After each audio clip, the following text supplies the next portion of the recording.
जी, कल के लेक्चर में कोई क्वेश्चन पूछना चाहते हो तो पूछ लीजिए। जी, थोड़ा सा ऊंची बोलिएगा मेरे भाई। क्या रेशियोज कैलकुलेट करना एनालिटिकल प्रोसीजर होता है? यस, बिल्कुल। नहीं, रिकैलकुलेशन में हम इंडिविजुअल ट्रांजैक्शंस के इनवॉइसेस की एक्यूरेसी चेक करते हैं। एनालिटिकल प्रोसीजर में हम टोटल फिगर जो फाइनेंशियल स्टेटमेंट्स में अपीयर हो रही है उसको चेक करते हैं। और कोई क्वेश्चंस? चलिए आज के लेक्चर की तरफ चलें। आज का लेक्चर जो है वो कंसेप्चुअल लेक्चर है और एक तरह से ये हमारे पूरे ऑडिट का एक कह लीजिए समराइज्ड वर्जन आपके सामने प्रेजेंट किया जा रहा है। एक निचोड़ है, अटेंटिव होकर आपने सुनना और समझना है। ठीक है, कंसेप्ट इसमें कुछ ज्यादा हैं लेकिन अगर अटेंटिव होकर सुनेंगे तो इंशाल्लाह समझ आती रहेगी। स्टार्ट करें जी। देखिए, कल के लेक्चर में हमने ये सीखा था कि जैसे मैंने आपको एग्जांपल दी थी कि फर्ज कीजिए अगर हमारे घर में जो पानी वाली मोटर खराब होती है तो हम इलेक्ट्रीशियन को लेके आएंगे। इलेक्ट्रीशियन जो है वो उस मोटर को ठीक करने के लिए एक टूल किट साथ लेके आएगा जिसमें उसके डिफरेंट टूल्स होंगे जिनको वो अपने काम में प्रोफेशन में इस्तेमाल करता है। उसी तरह एज ऑडिटर भी जब हम ऑडिट करने जाते हैं तो हमारे पास कुछ टूल्स होते हैं जिनके जरिए से हम अपना काम करते हैं, एविडेंस ऑब्टेन करते हैं। उनको हम कहते हैं audit procedures, types of audit procedure. वो टाइप्स थी 7: inquiry, observation, inspection, reperformance, recalculation, external confirmation, analytical procedures. ये 7 टाइप्स ऑफ ऑडिट प्रोसीजर कहलाते हैं। ठीक है, लेकिन इमेजिन कीजिए, फर्स्ट कीजिए कि वो इलेक्ट्रीशियन जो है उसने हमारी मोटर ठीक कर दी। अब उसके बाद हमने उसे कहा हमारे कमरे में जो ट्यूबलाइट है वो भी खराब है, उसको भी ठीक कर दो। मुझे बताइए क्या ट्यूबलाइट को रिपेयर करने के लिए वो अलग से कोई टूल किट लेके आएगा? नहीं, वो उसी टूल किट को इस्तेमाल करेगा। हाँ, कॉम्बिनेशन ऑफ टूल्स डिफरेंट हो सकता है मोटर ठीक करने के लिए जो टूल्स इस्तेमाल किए मे भी 1-2 टूल्स वही यूज करे ट्यूबलाइट रिपेयर करने के लिए, या मे भी वो कुछ डिफरेंट भी हो।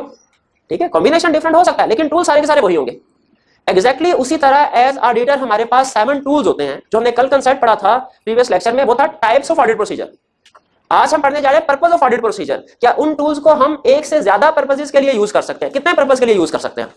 ठीक है, सेम टूल्स होंगे, 7 टेक्निक्स ऑफ ऑब्टेनिंग एविडेंस, उन्हें हम डिफरेंट पर्पसेस के लिए यूज कर सकते हैं। ओवरऑल पर्पस हमारा एक ही होगा, एविडेंस ऑब्टेन करना, लेकिन उस एविडेंस ऑब्टेन करने हम डिफरेंट स्टेजेस पे एविडेंस ऑब्टेन करते हैं। तो डिफरेंट स्टेजेस पे एविडेंस ऑब्टेन करने के लिए वही टूल्स इस्तेमाल होंगे। हाँ, उनका यूज जो है, पर्पस जो है वो डिफरेंट हो सकता है।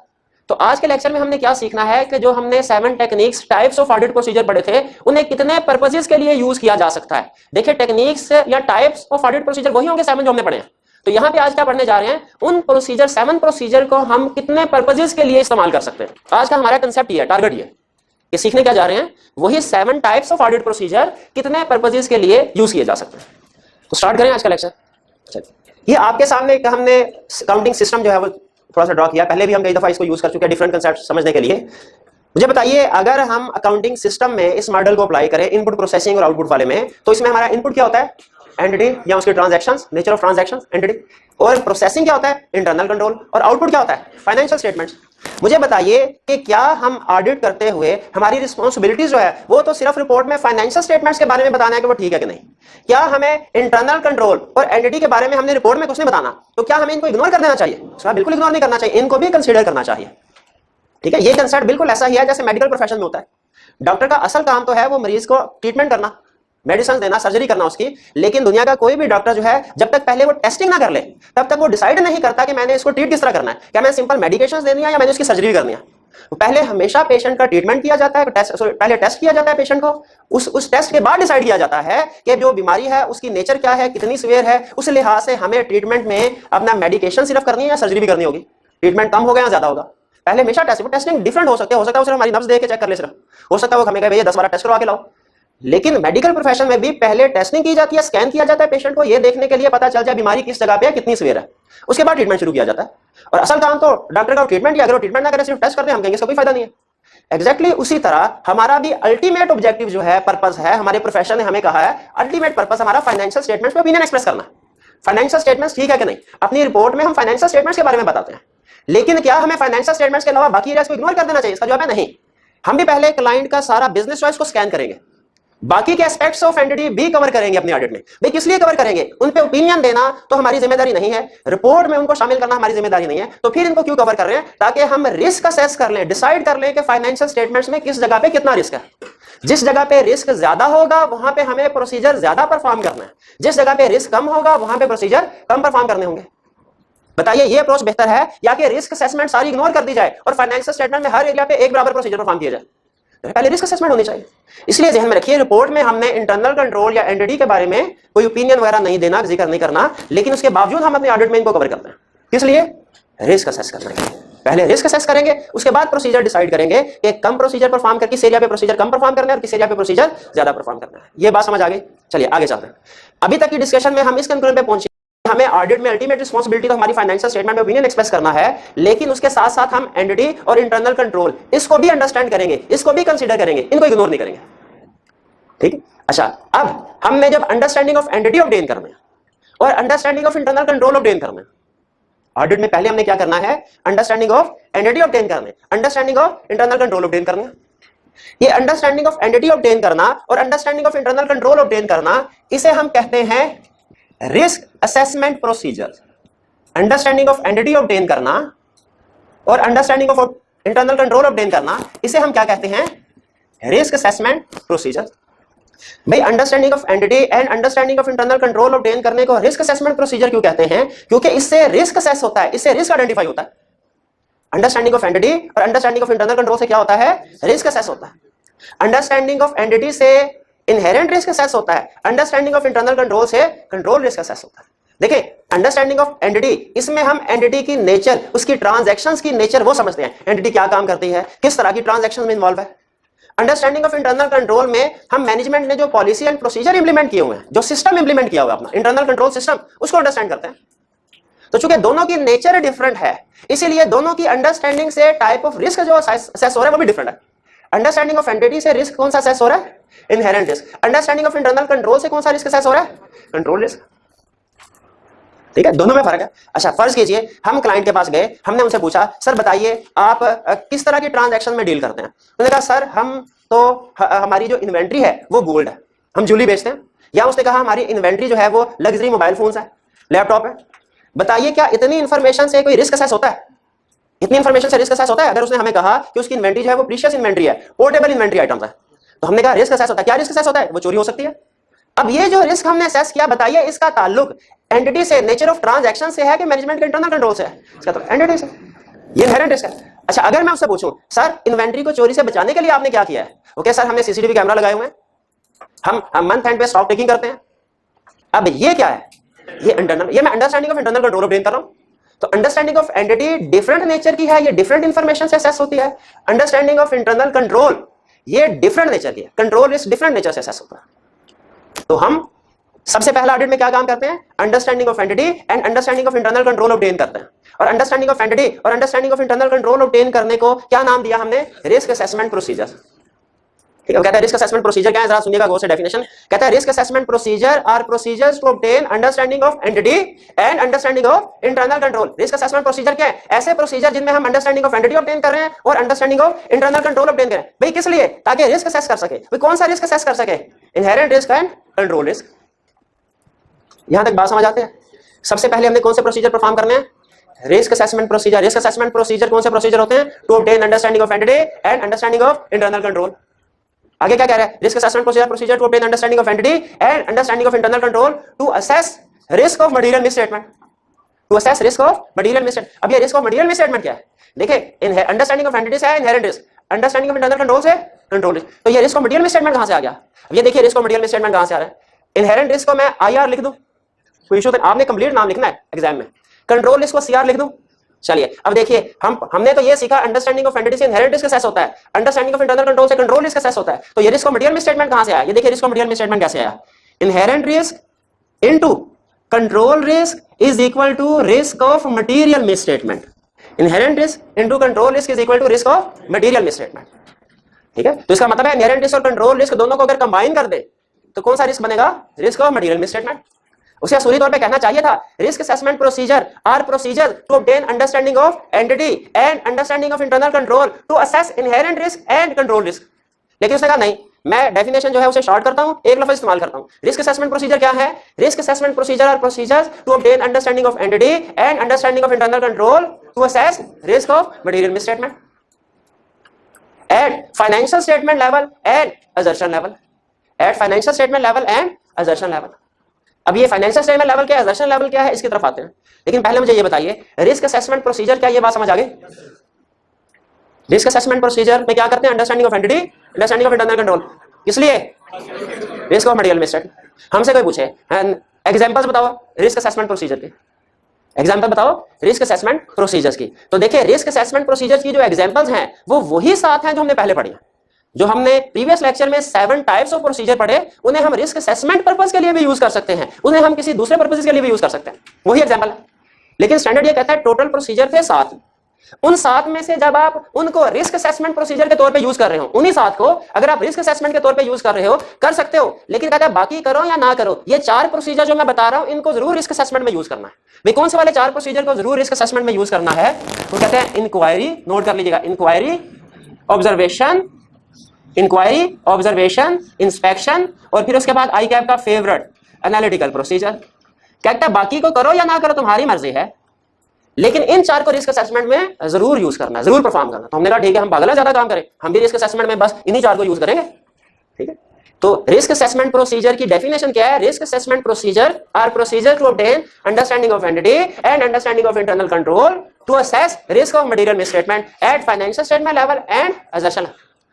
अब रिस्क ऑफ मटेरियल मिसस्टेटमेंट यहां पे नजर नहीं आ रहा, लेकिन आपको पता है ना risk of material misstatement word क्यों यूज किया? क्योंकि इनहेरेंट रिस्क और कंट्रोल रिस्क दोनों को कंबाइन कर दे तो रिस्क ऑफ मटेरियल मिसस्टेटमेंट बन जाता है। अब आगे चलते हैं एग्जांपल की तरफ। कोई हमसे पूछे अच्छा रिस्क असेसमेंट को डिफाइन तो कर दिया, अब इसके एग्जांपल्स भी दे दो। हम कहेंगे लो 4 एग्जांपल, कौन कौन सी? Inquiry, observation, inspection, analytical procedure. तो इंक्वायरी से कैसे रिस्क असेस होता है?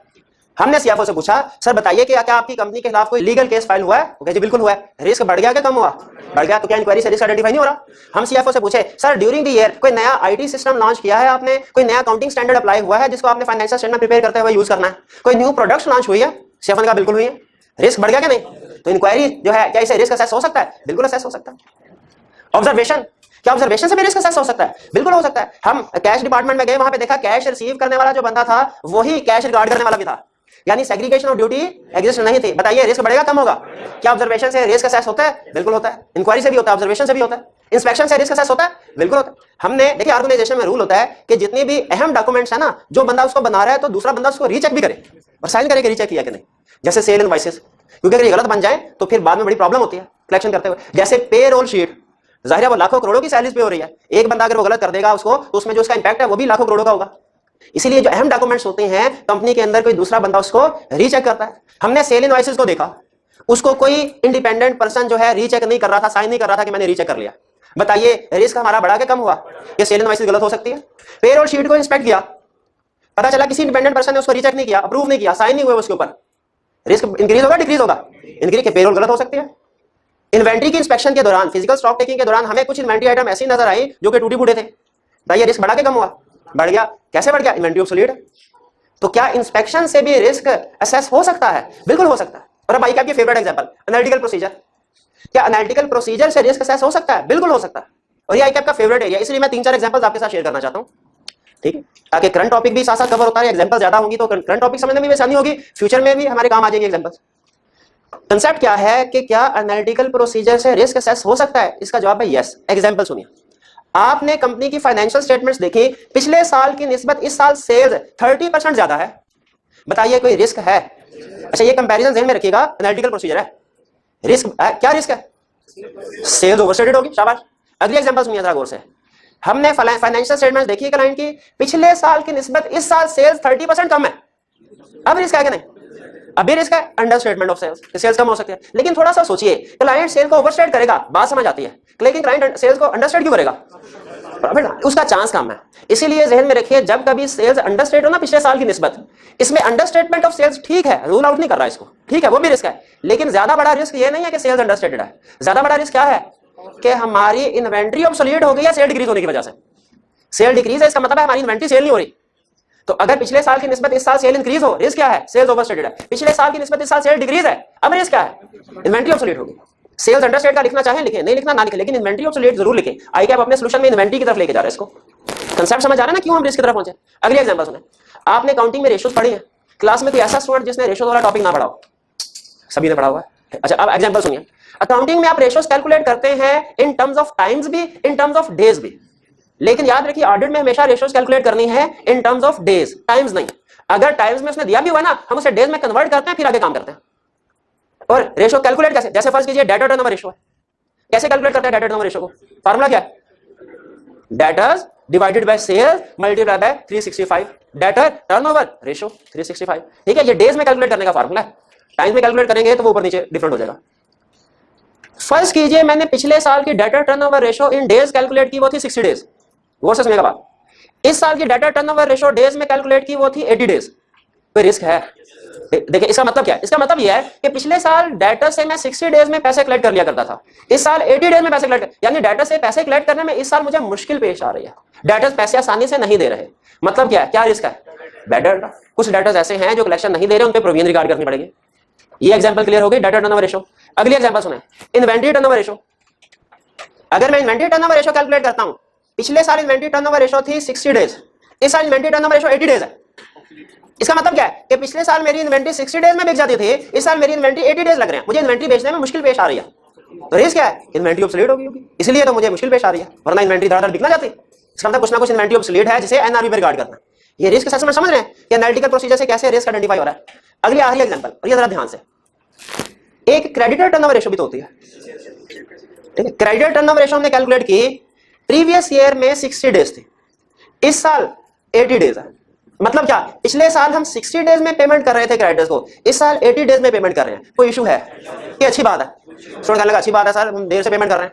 नहीं, इशू है क्या? आपके पास पैसे नहीं है पेमेंट करने के लिए, ये आपकी पुअर लिक्विडिटी पोजीशन को और गोइंग कंसर्न प्रॉब्लम्स को इंडिकेट कर रहा है। क्या आप अपने क्रेडिटर्स को पेमेंट नहीं कर रहे? क्योंकि पिछले साल अगर 60 डेज थे, इस साल 80 डेज है, इसका मतलब है पिछले साल की निस्बत इस साल क्रेडिटर्स ज्यादा हो गए, आप उनको पेमेंट नहीं कर पा रहे। डेज ज्यादा होने का मतलब है क्रेडिटर ज्यादा हो गए। आखिरी एग्जांपल देखिए, ये जो एनालिटिकल प्रोसीजर है ना, ये डबल एज वेपन है, ये इंक्रीज डिक्रीज दोनों तरह से चलता है। क्रेडिटर इंक्रीज की एग्जांपल बता दिया, अब सुनिए, क्रेडिटर टर्नओवर रेशियो कैलकुलेट की, पिछले साल 60 डेज थी, इस साल 40 डेज है। अब बताइए आपको प्रॉब्लम है कि नहीं? इसका मतलब पिछले साल 60 इस साल 40 डेज, ये अच्छी बात है। ओवरस्टेट तब होता जब पिछले साल 60 डेज होते, इस साल 80 डेज होते ज्यादा, तब क्रेडिट का बैलेंस ज्यादा होता।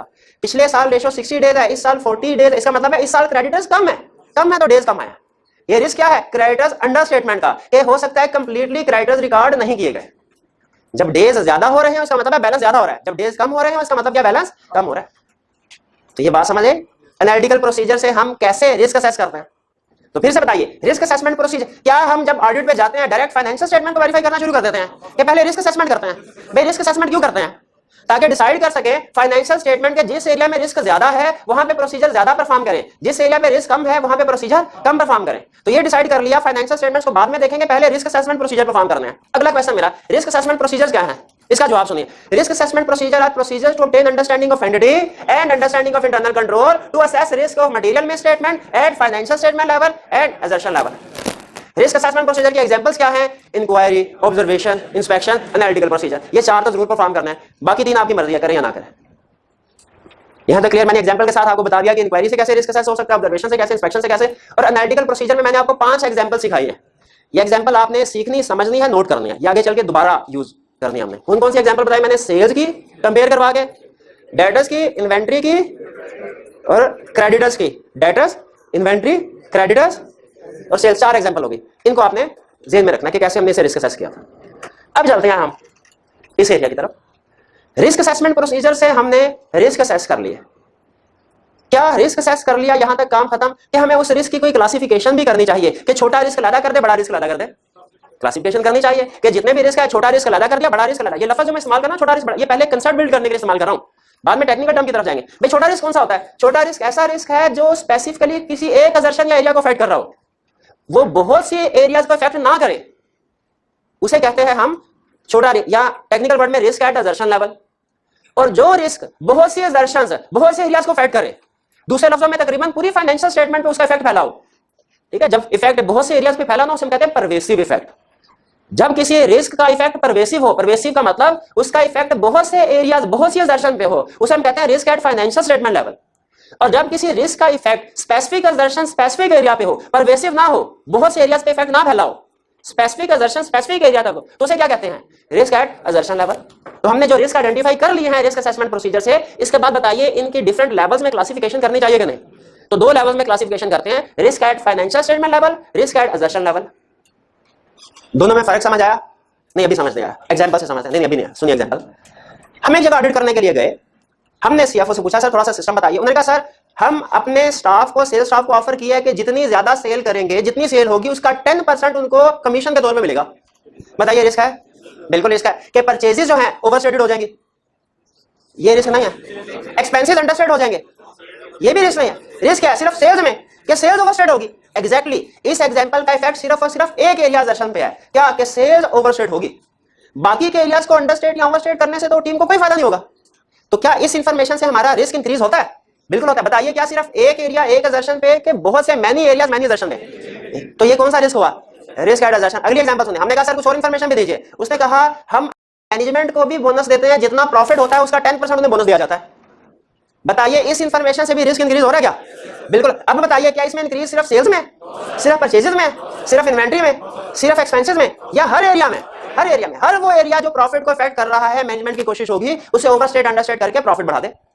तो ये कौन सा हमारा रिस्क हुआ? असर्शन लेवल या financial statement level? Risk at financial statement level. दोनों में फर्क समझ आया? एक और रियल एग्जांपल से सुनिए। एग्जांपल ठीक है, थोड़ा सा आपको फैब्रिकेशन हम कर देते हैं, एग्जांपल रियल है। एक जगह हम ऑडिट करने के लिए गए, वहां पे एक जूनियर को बैंक आइडिया दिया गया, अभी तुमने बैंक को वेरीफाई करना। उसने कहा ठीक है। वो क्लाइंट में जो बता बैंक एरिया को डील कर रहा था उसके पास गया, उसे जाके कहने लगा सर आप बैंक रिकंसिलिएशन स्टेटमेंट बनाते हैं? वो कहने लगा वो क्या होती है? वो कहने लगा सर ये तो बेसिक जो है रिकंसिलिएशन स्टेटमेंट बनती है, आपने चाहे सीए दूर की बात है बीकॉम भी किया हो, आईकॉम भी किया हो, फिर उसमें भी सिखाते हैं रिकंसिलिएशन स्टेटमेंट बनाना। कहने लगा सर क्या बताऊं, मैं तो मैट्रिक फेल हूं, सिफारिश की वजह से भर्ती हो गया मैं। उन्होंने कहा शाबाश। अब बताइए इस इंफॉर्मेशन से हमारा रिस्क बढ़ा के कम हुआ? कौन सा? Assertion level, financial statement level? Assertion level सिर्फ बैंक एरिया में। अच्छा हमने कहा अच्छा चलिए सीएफओ के पास जाते हैं। हम भागे भागे सीएफओ के पास गए शिकायत लगाने के लिए कि देखिए इसको बैंक एरिया में जो बंदा काम कर रहा है इसको रिकंसिलिएशन नहीं बनानी आती। हम सीएफओ के पास गए, उसके कमरे के बाहर उसकी नाम लिखा था और उसकी क्वालिफिकेशन लिखी थी, हाईली क्वालिफाइड बंदा था, एमएससी स्टैटिस्टिक्स। अब जैसे ही हमने इस इंफॉर्मेशन को पढ़ा, मुझे बताइए हमारा रिस्क बढ़ गया क्या कम हुआ? हम बढ़ गया। अच्छा बताइए, एजर्शन लेवल या financial statement level? Financial statement level, क्योंकि सीएफओ तो पूरी फाइनेंशियल स्टेटमेंट के लिए रिस्पांसिबल है। उसने क्या आईएफआरएस काउंटिंग स्टैंडर्ड अप्लाई करने हैं फाइनेंशियल स्टेटमेंट में कि अपना रिग्रेशन एनालिसिस करेगा? तो रिग्रेशन एनालिसिस करेगा, स्टैंडर्ड से उसका दूर का वास्ता नहीं। तो ये रिस्क एट एजर्शन लेवल जो स्पेसिफिक एजर्शन एरिया को अफेक्ट करे, risk at financial statement level बहुत से एरियाज, बहुत सी एजर्शंस को अफेक्ट करे। कंसेप्ट समझ आया? आगे चलिए। तो बताइए दोनों में से किसका इफेक्ट परवेसिव होता है और किसका इफेक्ट नॉट परवेसिव है? Assertion level. अभी एग्जांपल तो हमने वो कंसेप्ट क्लियर करने के लिए दी थी, अब जो बुक में एग्जांपल दी गई है वो डिस्कस कर लेते हैं। कहता पहली example risk at financial statement level की पहली एग्जांपल क्या है? Competence and integrity of management. देखें, अगर कोई इंप्लॉय में कंपिटेंस इंटेग्रिटी नहीं है ना किसी इंप्लॉय में, तो ये रिस्क एट एजर्शन लेवल होगा। लेकिन मैनेजमेंट सारी फाइनेंशियल स्टेटमेंट के लिए रिस्पांसिबल है। अगर मैनेजमेंट में कंपिटेंस या इंटेग्रिटी नहीं है, ये कौन सा रिस्क है? Financial statement level. देखिए प्रोफेशनल स्कैटिज्म की एग्जांपल जब सिखाई थी, आपको सिर्फ ये बताया था ये रिस्क है, उसमें ये नहीं बताया था कौन सा एजर्शन लेवल है, कौन सा फाइनेंशियल स्टेटमेंट लेवल। आज हम एक स्टेप आगे चीज सीख रहे हैं कि रिस्क को क्लासिफाई भी करना है बाद में। एजर्शन लेवल अलग, फाइनेंशियल स्टेटमेंट लेवल अलग। अगली एग्जांपल सुनिए, फ्रॉड। फ्रॉड को क्यों risk at financial statement level कहा जाता है? देखिए रिसर्चर्स हमें ये बताते हैं, मैंने बताया था जहां की फ्रॉड होता है ना, वो गोरे जो रिसर्च करता है कि भाई किस वजह से फ्रॉड हुआ। रिसर्च करने के बाद उन्होंने हमें बताया कि जब कभी आपको कहीं पे फ्रॉड मिलेगा ना और वो बंदा पकड़ा जाएगा, वो आपको एक बात हमेशा कहेगा और वो बात झूठ होगी। क्या? कि सर ये मेरा पहला फ्रॉड था, जिंदगी का पहला फ्रॉड। कहता है कभी ऐसा नहीं होता। जब कभी फ्रॉड फाइनेंशियल स्टेटमेंट्स में आए तो कंफर्म है उस बंदे ने और भी फ्रॉड किए होंगे। तो मुझे बताइए ऑडिट करते हुए अगर हम किसी फ्रॉड को डिटेक्ट कर लें तो हम क्या कहेंगे? हम कहेंगे शुक्र है एक ही फ्रॉड था फाइनेंशियल स्टेटमेंट, वो भी हमने डिटेक्ट कर लिया। ये कहेंगे कि अगर एक फ्रॉड हो सकता है तो इसका मतलब है कुछ दूसरे फ्रॉड भी होंगे, रिस्क बढ़ा देना चाहिए। ठीक है, वो किसी भी एरिया में हो सकते हैं। ठीक है, फ्रॉड करने वाला तो जहां दाव लगेगा वो वहां फ्रॉड करेगा। इसीलिए फ्रॉड को क्या कहा जाता है? ये risk at financial statement level है। इसका सिंगल इफेक्ट नहीं होता स्पेसिफिक एरिया सेक्शन पे, ये फाइनेंशियल स्टेटमेंट है। फिर गोइंग कंसर्न इश्यूज, आपने काउंटिंग पढ़ी है, आप एक्सपर्ट लोग हैं, मुझे ये बताइए जब financial statement going concern basis पे नहीं बनी, अगर गोइंग कंसर्न ट्रू नहीं, अगर तो गोइंग कंसर्न ट्रू आपको पता है हम एसेट्स और लायबिलिटीज को करंट नॉन करंट क्लासिफिकेशन करते हैं और फिर इसके बाद हम एसेट्स को कॉस्ट लेस क्युमुलेटिव डेप्रिसिएशन में लिखते हैं। लेकिन अगर गोइंग कंसर्न ट्रू ना हो असम्पशन, फाइनेंशियल स्टेटमेंट में फर्क पड़ता है?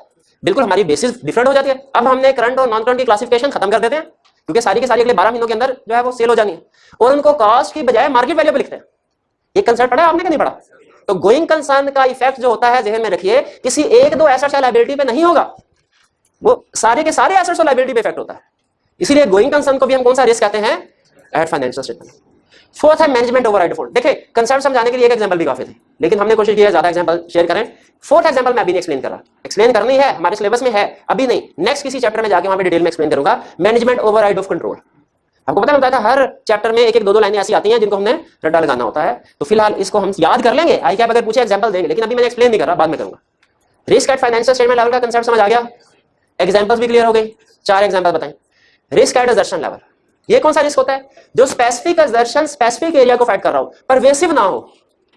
वो कहता है अच्छा इसकी एग्जांपल क्या है? कहता है पहली example precious and portable inventory. अगर इन्वेंटरी ऐसी है, लग्जरी मोबाइल्स हैं, ज्वेलरी है, तो चोरी का रिस्क होता है। लेकिन सिर्फ इन्वेंटरी में चोरी का रिस्क होगा कि फिक्स एसेट में भी चोरी का रिस्क होगा? इस वजह से, इस इन्वेंटरी की वजह से इसी में रिस्क होगा ना, किसी दूसरे एरिया में तो रिस्क नहीं हो सकता। दूसरा example complex and non routine transaction. ऐसे ट्रांजैक्शन जो कंप्लेक्स होती हैं, मुश्किल होती हैं, या नॉन रूटीन ट्रांजैक्शन होगी, उनमें गलतियों का चांस ज्यादा होता है। भैया कंप्लेक्स ट्रांजैक्शन कौन सी? जो मुश्किल है। फॉर एग्जांपल एक कंपनी है, वो लीज पे एसेट लेके इस्तेमाल कर रही है, दूसरी कंपनी एसेट्स को खरीद के इस्तेमाल कर रही है। बताइए किसकी ट्रांजैक्शन ज्यादा कंप्लेक्स है? लीज वाले की, उसमें रिस्क है। तो बताइए रिस्क सिर्फ लीज वाले एरिया में है या कि फॉर एग्जांपल रिपेयर एक्सपेंस में भी है? सिर्फ लीज वाले एरिया में। तो अगर कोई ट्रांजैक्शन कंप्लेक्स है उसमें रिस्क ज्यादा है। दूसरे एग्जांपल सुने, एक हमारा क्लाइंट ऐसा है जो टैक्स एग्जेम्प्ट है, दूसरा क्लाइंट ऐसा है जो टैक्स पे करता है, वो डेफर्ड टैक्स भी कैलकुलेट करता है। किसमें रिस्क ज्यादा है? जो डेफर्ड टैक्स, क्योंकि डेफर्ड टैक्स की ट्रांजैक्शन कंप्लेक्स होती है। तो जो ट्रांजैक्शन कंप्लेक्स हैं उनमें रिस्क ज्यादा है। ये तो क्या कंप्लेक्स। अब नॉन रूटीन ट्रांजैक्शन कौन सी है? एक है रूटीन ट्रांजैक्शन, एक है non routine transaction. Routine transaction कौन सी है? जो डेली बेसिस पे होती रहती है, sale of inventory, purchase of inventory. Sale of inventory क्या है? Routine transaction. Sale of fix asset क्या है? Non routine transaction. बताइए रिकॉर्ड करते हुए किसमें गलती का चांस ज्यादा है, रूटीन ट्रांजैक्शन में कि non routine transaction? Non routine transaction. Disposal कौन बनाना पड़ता है?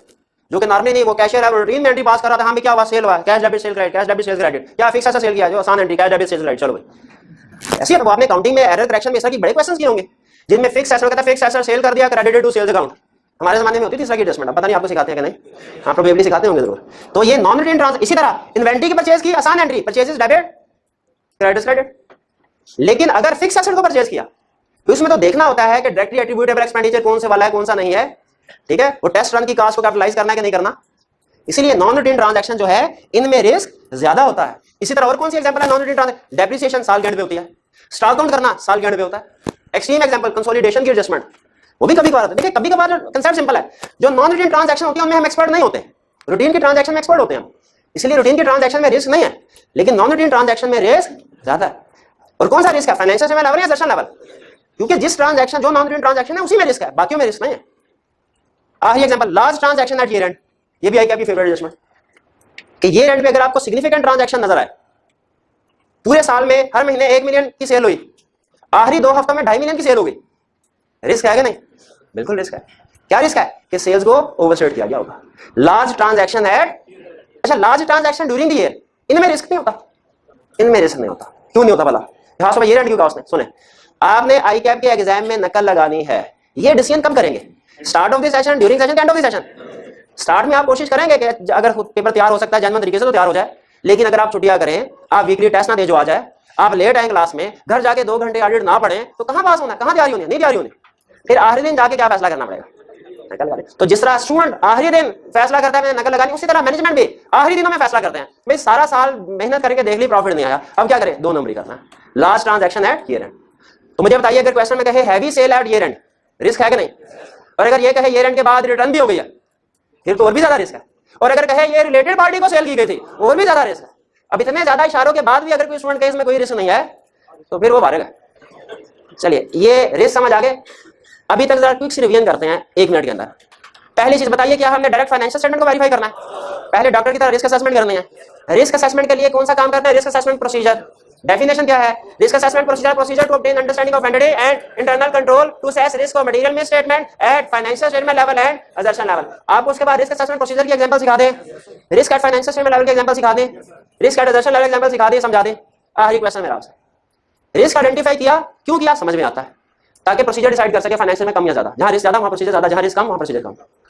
रिस्क असेसमेंट प्रोसीजर में अंडरस्टैंडिंग ऑफ एंटिटी ऑब्टेन की, इसलिए इनहेरेंट रिस्क असेस करने के लिए, ठीक है समझ आता है। Understanding of internal control obtain की, इसलिए कंट्रोल, इसलिए समझ आती है बात।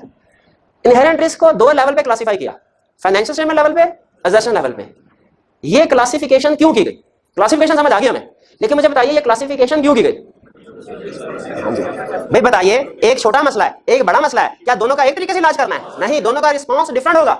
जो risk at financial statement level है, चूंकि इसका इफेक्ट ओवरऑल तकरीबन पूरी फाइनेंशियल स्टेटमेंट पे है, तो हम इसके लिए जो रिस्पांस देंगे वो भी ओवरऑल नेचर का होगा। जो रिस्क एट असर्शन लेवल है, उसका इफेक्ट चूंकि सिर्फ स्पेसिफिक असर्शन पे है, तो इस पे जो हमारा रिस्पांस होगा, जो प्रोसीजर परफॉर्म करना है, वो भी वो करने हैं जो स्पेसिफिक असर्शन के लिए। तो अब ओवरऑल रिस्पांस क्या होगा? Risk at financial statement level पर एड्रेस करना है हमने कि रिस्क एट असर्शन लेवल को? और भाई दोनों को risk at financial statement level को भी एड्रेस करना है, रिस्क एट असर्शन लेवल को भी, लेकिन कैसे एड्रेस करना है? अप्रोच डिफरेंट है। रिस्क एट फाइनेंशियल स्टेटमेंट के लेवल के लिए हम ऐसे प्रोसीजर, ऐसे स्टेप्स, ऐसे डिसीजन करते हैं जिनका इफेक्ट सिर्फ एक आधे एरिया पे नहीं बल्कि तकरीबन पूरी फाइनेंशियल स्टेटमेंट पे है। फॉर एग्जांपल, पहले एग्जांपल सुनिए, हम मोर एक्सपीरियंस्ड एंड कॉम्पिटेंट टीम भिजवाते हैं ऑडिट करने के लिए। दूसरी एग्जांपल, हम प्रोफेशनल स्केप्टिसिज्म अपना पूरी टीम का इंक्रीज कर देते हैं।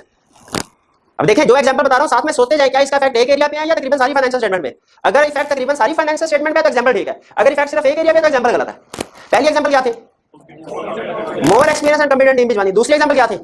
पूरी टीम का प्रोफेशनल स्केप्टिसिज्म इंक्रीज कर दे। तीसरी एग्जांपल, मटेरियलिटी लेवल रिड्यूस कर दे। चौथी example, element of unpredictability incorporate करें।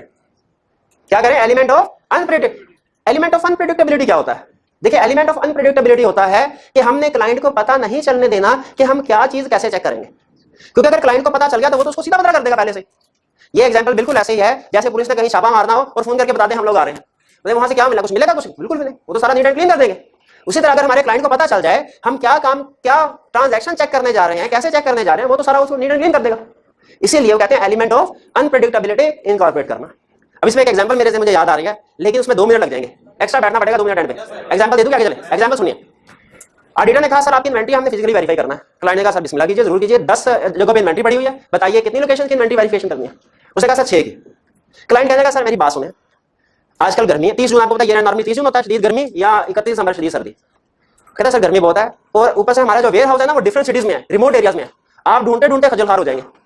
तो आप ऐसा कीजिए, हमें बता दीजिए कौन कौन सी लोकेशन है जिनको आपने फिजिकली वेरीफाई करना है, हम आपके लिए कन्वेंस का अरेंजमेंट करेंगे, क्योंकि हमें तो पता ना हमारा वेयर हाउस किस जगह पे है, हमें तो ढूंढना नहीं पड़ेगा, आपको तो ढूंढना पड़ेगा। हम आपको उस लोकेशन पे ले जाएंगे, आप स्टार्ट आउट कीजिएगा, फिर हम करीबी अच्छे से होटल में आपको ड्रॉप करेंगे ताकि आपको ख्वारी ना हो। फिर उसके बाद अगले दिन सुबह आपको जिस जगह पे आपने जाना होगा गाड़ी पहुंच जाएगी, आपको उस लोकेशन पे ले जाएंगे, वहां पे आप स्टॉक काउंट कर दीजिएगा, इस तरह वहां के अच्छे से होटल में स्टे करवा देंगे, इस तरह स्टॉक काउंट कंप्लीट हो जाएगा। आप सिर्फ हमें बता दिया कि अपना प्लान क्या है ताकि उस हिसाब से हम अरेंजमेंट कर लें। हटने का ये तो बड़ी अच्छी बात है, बड़ा अच्छा क्लाइंट, उसने बता दिया। अब एग्जैक्टली उसी तरह क्लाइंट जो है उसको पिक करता था सुबह और फिर उसके बाद लोकेशन पे ले जाते थे, वहां पे स्टॉक काउंट कर लेते थे, फिर होटल में स्टे करता था। फिर अगले दिन सुबह उसको उठाया, पिक करके ले गए वेयर हाउस में और पूरा स्टॉक काउंट हो गया। स्टॉक पूरा था, रिपोर्ट अनमोडिफाइड दे दी। बाद में पता चला फ्रॉड था, इन्वेंट्री शो करवाई गई थी 1 करोड़ की, असल में 10 लाख की थी। और क्लाइंट करता क्या था, जब पहले वेयर हाउस पे गया ऑडिटर को लेके चेकिंग करवा दी, ऑडिटर को वापस छोड़ा होटल में। अब चूंकि उसे पता था कि अगली लोकेशन कौन सी उसने वेरीफाई करनी है, रातों रात सारा वही स्टॉक लोड करवा के अगली लोकेशन पे पहुंचाता था। अब अगली लोकेशन पे ऑर्डर फिर उसको चेक कर रहा है, चेक करने के बाद स्टॉक पूरा है, वापस होटल में आ जाता था। क्लाइंट को पता था कल किधर जाना है, रातों रात सारा स्टॉक उधर पहुंचाया था। एक ही स्टॉक 6 दफा काउंट हो गया। अब बताइए अगर आप ऑडिटर होते आप क्या करते? एलिमेंट ऑफ अनप्रेडिक्टेबिलिटी, ये है एलिमेंट ऑफ अनप्रेडिक्टेबिलिटी। क्या कि क्लाइंट को पता ना चलने दे आप क्या प्रोसीजर परफॉर्म करने दे। ठीक है, वैसे इसके 2-3 और भी हल थे कि हम साइमल्टेनियसली हर जगह पे स्टॉक काउंट करवा सकते थे। इसका एक और हल भी था कि जो जो आइटम आप काउंट कर रहे हैं ना उसके साथ कोई परमानेंट मार्कर से निशान लगाते रहे ताकि दोबारा जब वही आइटम आपके सामने आ गई, ये तो मैंने भी काउंट किया, ठीक है, लेकिन बहरहाल वो कोई हमारे जैसे ऑडिटर था, उसने कुछ भी नहीं किया। तो बार अब ये एलिमेंट ऑफ अनप्रेडिक्टेबिलिटी समझ आ गई क्या है ओवरऑल अप्रोच में? तो मैं भूल गया, ओवरऑल अप्रोच में पहला स्टेप क्या था? मोर एक्सपीरियंस एंड कॉन्फिडेंस ऑफ, दूसरा प्रोफेशनल स्केप्टिसिज्म इंक्रीज, तीसरा materiality level reduce, fourth element of unpredictability incorporate करना है, फिफ्थ जर्नल चेंजेस कर देंगे ऑडिट प्रोग्राम में। वरना क्लाइंट कहेगा इस साल ठीक है आपने सारा कुछ अनप्रेडिक्टेबल रखा है, लेकिन अगले साल जब आएंगे तो मुझे पता होगा कि आप कैसे ऑडिट करते हैं। हम कहेंगे नहीं, अगले साल हम अपने ऑडिट प्रोसीजर चेंज कर देंगे। ठीक है, हमने procedure more of the audit procedure ये एंड पे परफॉर्म करने चाहिए, दरमियान में नहीं, क्योंकि ये एंड पे आपको पता है ज्यादा रिस्क होता है ट्रांजैक्शंस का गलत होने का। मोर रिलायबल एविडेंस ऑब्टेन करना चाहिए, यानी एक्सटर्नल सोर्सेज से। अब देखिए सारी एग्जांपल्स जो हमने शेयर की, इनका इफेक्ट सिर्फ एक स्पेसिफिक एरिया सेशन पे था कि बहुत से एरियाज हैं सेशन पे। तो ये ओवरऑल अप्रोच हुआ। रिस्क एट हमने 2 लेवल पे रिस्क को क्लासिफाई किया, किस लिए? ताकि एप्रोप्रिएट रिस्पांस दे सके। Risk at financial statement level के लिए एप्रोप्रिएट रिस्पांस क्या है? रिस्क एट ट्रांजैक्शन लेवल के लिए एप्रोप्रिएट रिस्पांस क्या है? Test of control and substantive procedure.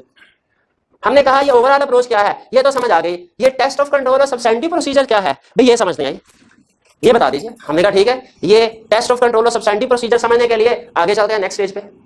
परेशान नहीं होना, अब आगे कंसेप्ट आसान है। ठीक है, यही सिर्फ था थोड़ा सा लेंथ।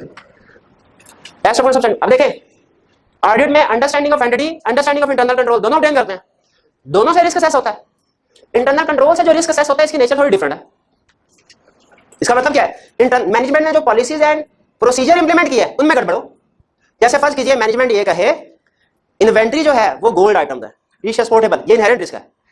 हम मैनेजमेंट से पूछे कि सर इसको सिक्योर करने के लिए कि चोरी ना हो क्या किया आपने? क्योंकि सर हम हर मंथ एंड पे स्टॉक काउंट करवाते हैं, फिजिकल बैलेंस और बुक बैलेंस की रिकंसिलिएशन बनती है। ये है इंटरनल कंट्रोल, ये है understanding of internal control.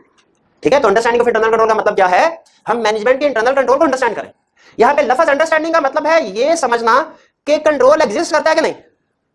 Management से पूछा सर कैसे इन्वेंट्री सिक्योर करते हैं? उसने कहा जरा ऊपर देखे दाएं और बाएं, दाएं बाएं देखा, 2 सीसीटीवी कैमरा दाएं तरफ लगे थे, 2 बाएं तरफ लगे थे।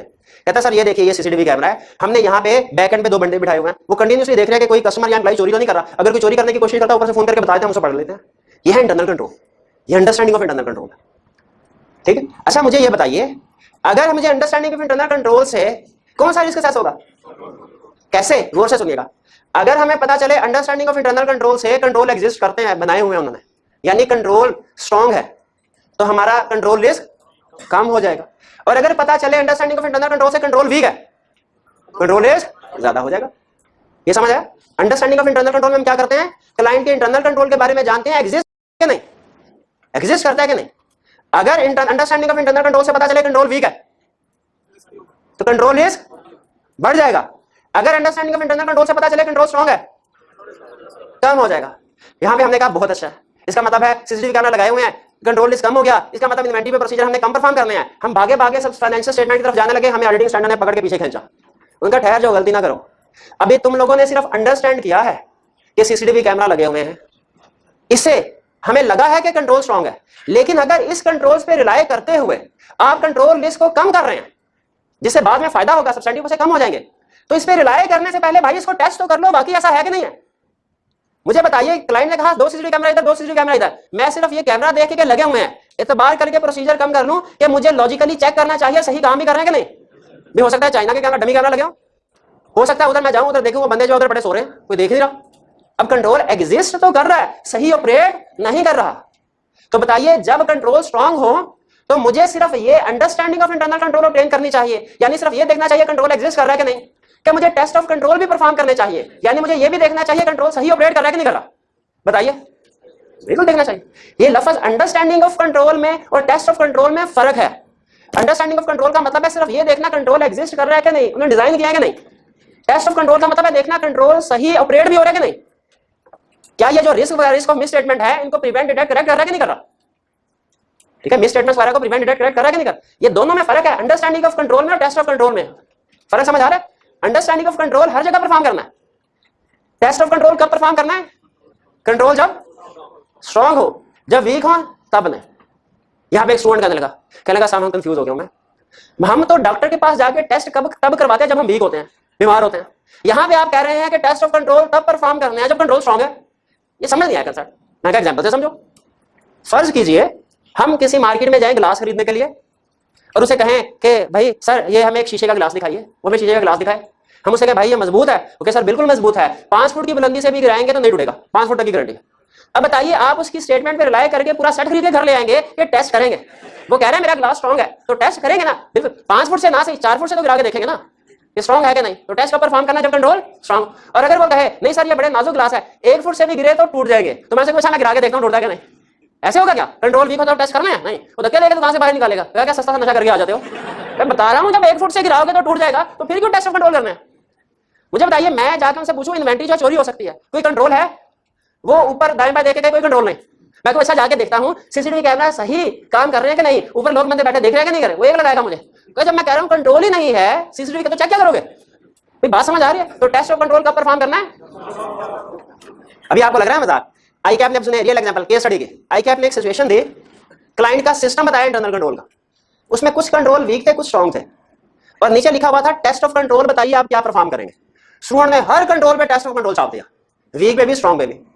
अब बताइए क्या करना क्या था, सिर्फ स्ट्रांग पे करना था, वीक पे तो टेस्ट ऑफ कंट्रोल परफॉर्म होते नहीं है।